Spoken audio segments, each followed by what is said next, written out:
Hey everyone, it's Natasha, private practice consultant, ex-burned out SLP turned strategist and coach. So I'm changing gears just a little bit this week. As far as planning, so we're going to talk about planning in the sense that what your calendar ends up looking like based on what you're doing. So what I mean by that is, I'm gonna say this because I think this will set the stage a little bit.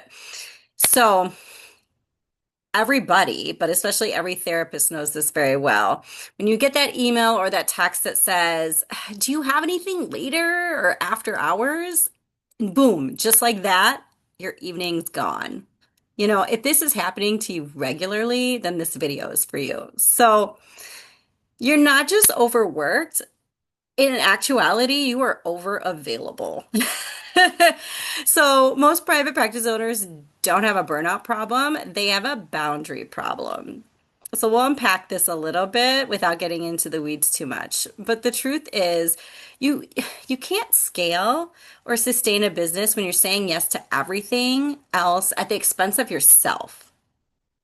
And it's very easy to fall into that pit especially when we're service providers. So we just want to provide and give and give and give. And in actuality, we're just taking more and more and more from ourselves every time we say yes to something else, if that makes sense. So I'm going to give you a phrase or a little bit of a template of what to say when a client asks for time that's outside of your boundaries or your office hours, right? So I want you to try something like this. Ready? Thanks for reaching out. My schedule is full today, but here's what I do have available next. Insert whatever days or times right there, and then let me know what works best for you. So the key points, short and sweet, right? Is, you're acknowledging the request, you maintain your boundaries, but most importantly, you do not apologize. Okay? Don't apologize. I'm a former people pleaser here, so I'm always profusely apologizing. Don't apologize. And then offer a next step that is helpful but firm. Like these are my hours or these are your options. Okay? So I'm going to give you an add-on if you feel like this is too short or you want to add a little something to it, which I know that we tend to feel that way. So here's something else. So I'm going to read this one. So I totally understand that evenings may be easier. So let me pause. I would use this again, like, so say you sent that first statement or variation of that, and this person's like, no, I really need da da da da. Okay. So I'll start over.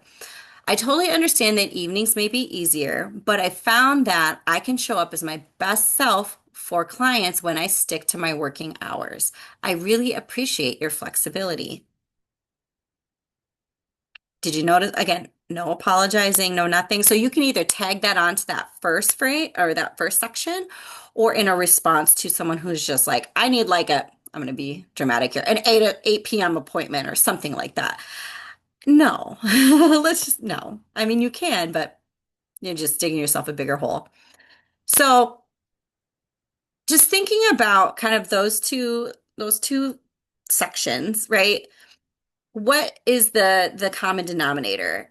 It's preserving your boundaries. So you're not rude about it. You're just stating the facts, like these are my hours, these are my boundaries, and I show up best at, working during those hours, right? To provide that service as your best self, right? Um, and it's also, in a sense, training, but it is what the expectations are for you and what to expect going forward.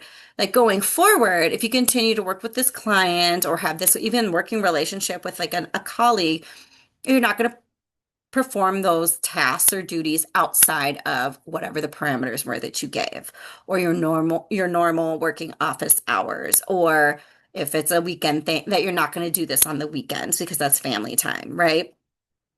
And it also models like self-respect, and which helps that person respect you more. So you're training even in a working relationship, like these are my expectations. This is in order to work with me, it's X, Y, and Z. This is how I operate. This is how I work. And you protect your time that way so that it doesn't bleed into everything else, right? So you don't have to justify why it is the way it is.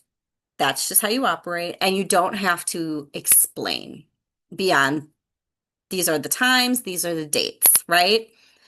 And you just lead like the professional, the CEO, the business person that you are.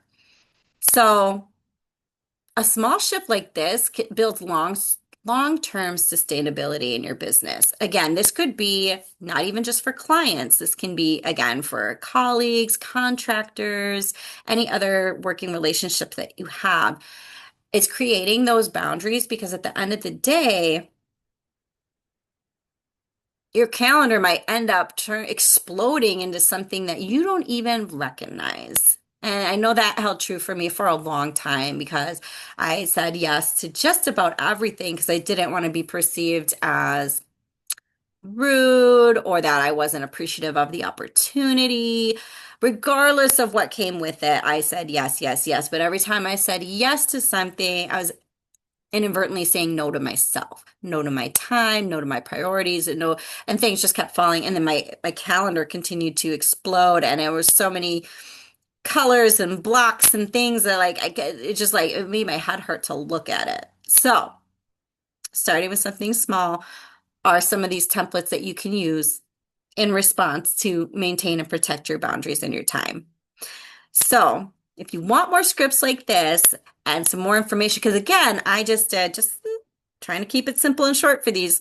They're inside my signature program, which is the Private Practice Burnout Solution. So you can drop boundaries in the comments or send me a message, and I'd be happy to send you some more information. And then until next time, remember your availability is not your value. See you then.